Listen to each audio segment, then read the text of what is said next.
Some are naturals and some are not. And I am not a natural at job interviewing or public speaking. And unfortunately, up to this time in my life, I haven't been on job interviews that have taught me much more than just the basics of be on time, ask good questions, send thank you letters, smile. But that all changed recently when I was not the interviewee, I was the interviewer. My boss allowed me to sit in on an interview and conduct part of it. And I learned 3 lessons from that experience. First is don't sweat. The second is don't be wooden. And the third is be careful what you do with your hands. So to get into more specifics, my boss and I interviewed 2 candidates from Northeastern Law School for a position, a co-op position in our office. And we'll call them Derek and Julie. That's actually their real names. Derek was very, very nervous. He showed all the signs. His voice quivered. He was holding his resume and it rattled. But the worst was the sweat. And I didn't notice it at first, but I noticed it when it started, his side of his hair started getting wet. And I felt so sorry for him. And what had happened was, I was noticing it, and it was on his forehead was damp. But the most awful part was when the last bastion, when the dam broke from his eyebrows, and it trickled down his face. At that point, before that, he could avoid it. He could just say, well, I'm a sweater, no big deal. But once it breaks through and it's dripping down your nose and your cheek and it starts to sort of itch, or at least irritate you, it distracted me, and I knew it distracted him. And what I was thinking about when making this speech is it's tough to say don't be nervous because everybody gets nervous. I'm nervous for this speech, and I was nervous conducting my first interview of him, actually. And I started to sweat a little bit.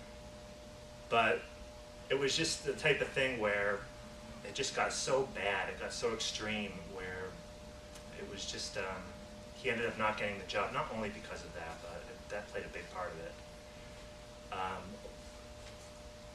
The main reason, I suppose, is that my boss, not myself, my boss thought, well, is he hiding something? Did he lie on his resume? Will he crack under pressure? Is what it came down to. Julie, on the other hand, was very cool, calm, and collected. Not much to say about Julie. She sat there and didn't sweat. I noticed she was the second interview, so I looked for all the signs, and she did, and she was cool. And what it allowed me to do was focus on her answers, and I suppose it allowed her to focus on the questions better, which I think Derek wasn't able to do. The second point is don't be wooden. Julie was very wooden. Julie was almost like a mannequin. That, I think, probably contributed to her to her lack of sweat because she didn't have much of a personality. Derek was very passionate. He spoke very highly about he was an older student, so he spoke very highly of his prior career. And he was very passionate about it, and almost to the point where there's a fine line between showing too much personality and too little personality. Derek went overboard talking about his prior career. It was an outdoor, it was working outdoors. This was for a legal office. And so we were left thinking, well, if you loved it so much, why are you here? Because it has nothing to do with that. Julie, on the other hand,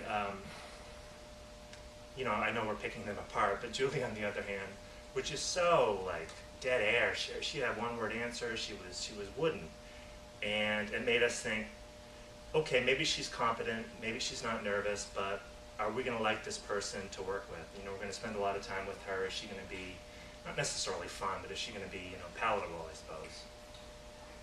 The third one was be careful what you do with your hands, and this was along with the sweating. Well, the sweating plays into it, but this was a straw that broke the camel's back too. Derek made 2 critical mistakes. The first one was less critical. He did something called steepling, which I read a body language book before, and it's called, you do it like this, and it's like a church steeple. And in the book, it showed a boss reclining behind his desk in a chair with his feet up on his desk, lying back in front of someone at his chair, and just saying, talk to me. I'm in control, I'm dominant, you talk to me. And it just seemed so incongruent to his sweating and his nervousness.